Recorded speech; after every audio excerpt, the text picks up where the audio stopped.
महाभारत में एक प्रसंग आया है कि जब कर्ण को सेनापति बनाया गया तब कुंती कर्ण के पास आई और यह राज बताया कि पांडव उसके दुश्मन नहीं बल्कि उसके भाई हैं। इस रहस्य को जानने के बाद भी कर्ण ने कौरवों की ओर से युद्ध करने का निर्णय नहीं बदला और यह वचन दिया कि अर्जुन को छोड़कर वह किसी अन्य पांडव को नहीं मारेगा।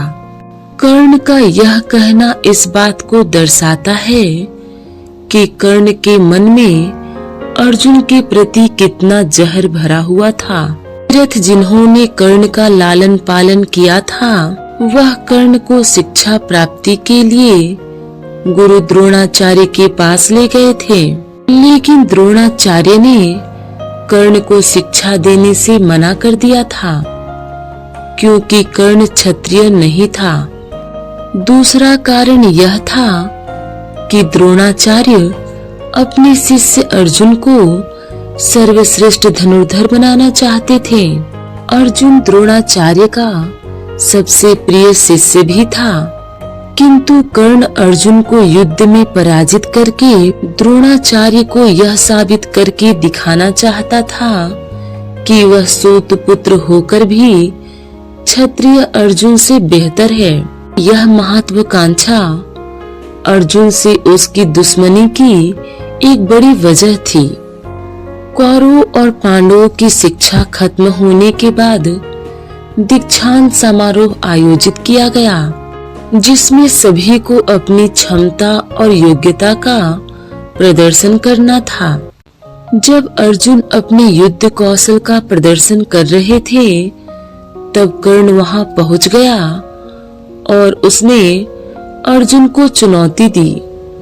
कर्ण की चुनौती से पांडव क्रोधित हो गए और उन्होंने सूत पुत्र कहकर कर्ण का अपमान किया और कर्ण को प्रतियोगिता में शामिल होने से रोक दिया गया। यही दुर्योधन ने कर्ण को अंग प्रदेश का राजा बनाकर अपना मित्र बना लिया। द्रौपदी के स्वयंवर के समय कर्ण भी द्रौपदी से विवाह करना चाहता था।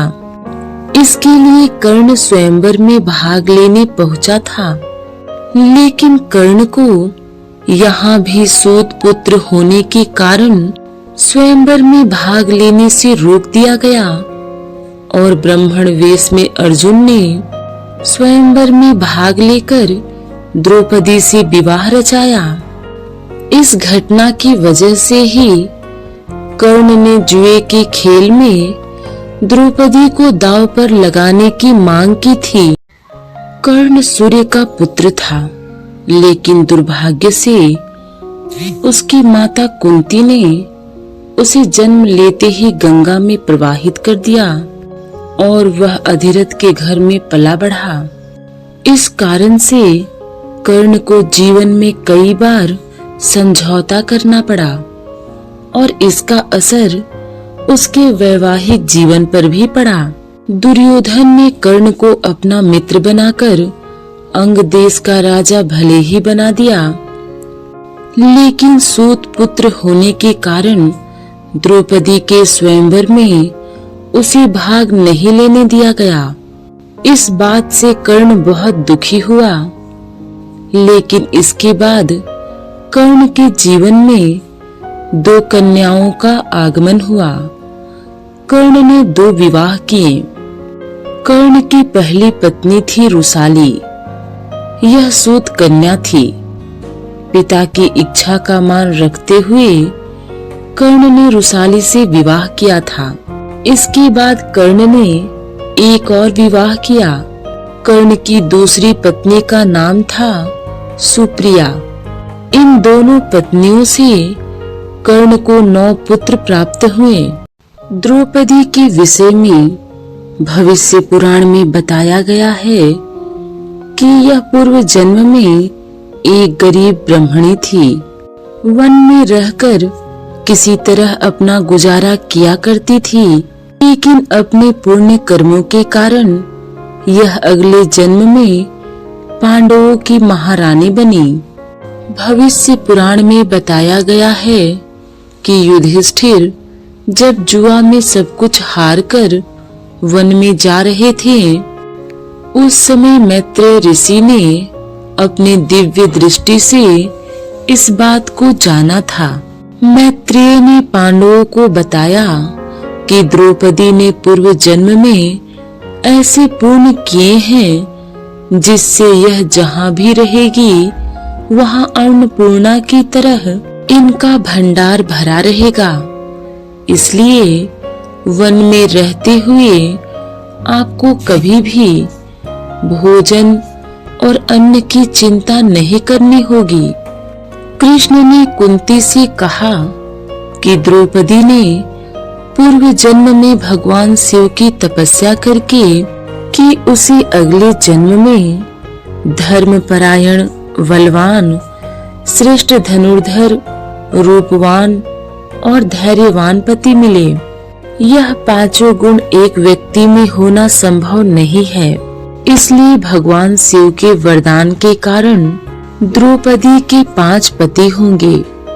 यह भी कहा जाता है कि द्रौपदी ने शिव जी से 14 प्रकार के गुण बताए थे, लेकिन शिव जी ने यह वरदान देने से मना कर दिया था।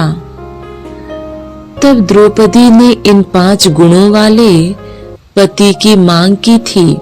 बात उस समय की है जब पांडवों ने इंद्रप्रस्थ में युधिष्ठिर के राज्याभिषेक के समय कौरवों को इंद्रप्रस्थ में आमंत्रित किया। तब एक दिन दुर्योधन मायावी महल में पानी में गिर गया।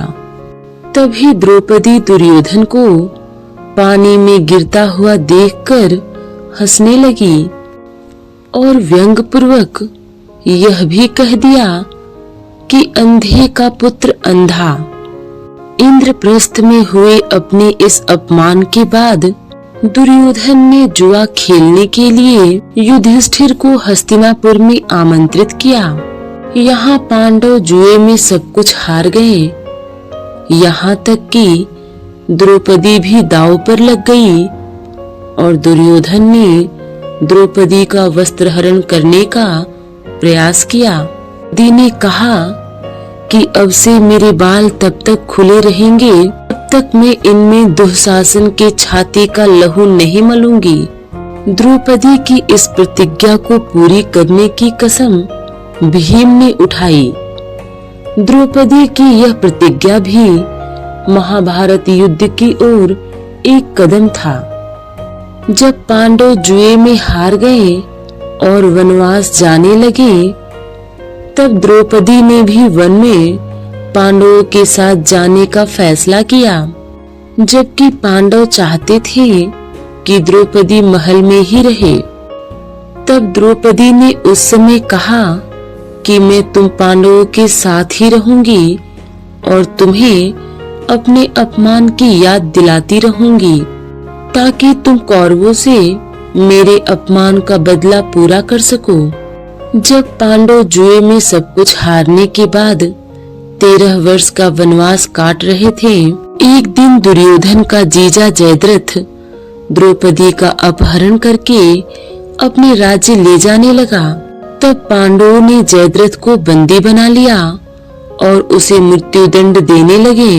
उस समय द्रौपदी ने पांडवों को ऐसा करने से रोक दिया और कहा कि जयद्रथ के सारे बाल काट लिए जाएं, सिर्फ 5 चोटियां छोड़ दी जाएं, ताकि यह किसी को मुंह दिखाने लायक नहीं रहे।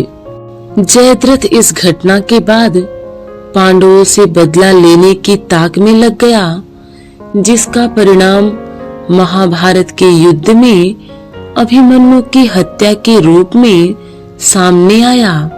एक अन्य कथा के अनुसार द्रौपदी कर्ण को पसंद करती थी, लेकिन विवाह के समय अपने परिवार की मर्यादा और पिता की प्रतिज्ञा का ध्यान रखते हुए द्रौपदी ने यह कहते हुए कर्ण से विवाह करने से इनकार कर दिया कि वह सूत पुत्र है। कर्ण ने द्रौपदी के अपमान का बदला लेने के लिए जुए में जब पांडव द्रौपदी को हार गए, तब यह कहा कि जो स्त्री 5 पुरुषों के साथ रहती है उसका मान क्या और अपमान क्या। द्रौपदी ने कर्ण के इन शब्दों का बदला लेने के लिए अर्जुन को उकसाया और अंत में महाभारत के युद्ध में कर्ण को मारकर अर्जुन ने द्रौपदी का बदला पूरा किया। महाभारत के युद्ध में कर्ण के सभी पुत्रों ने भाग लिया था। इनमें से एक पुत्र जिसका नाम वृषकेतु था, वह जीवित बचा। ऐसी कथा है कि जब पांडवों को कर्ण के बारे में यह बात पता चली कि वह उनका ही भाई था, तब युधिष्ठिर ने कर्ण के पुत्र को इंद्रप्रस्थ का राज दे दिया था।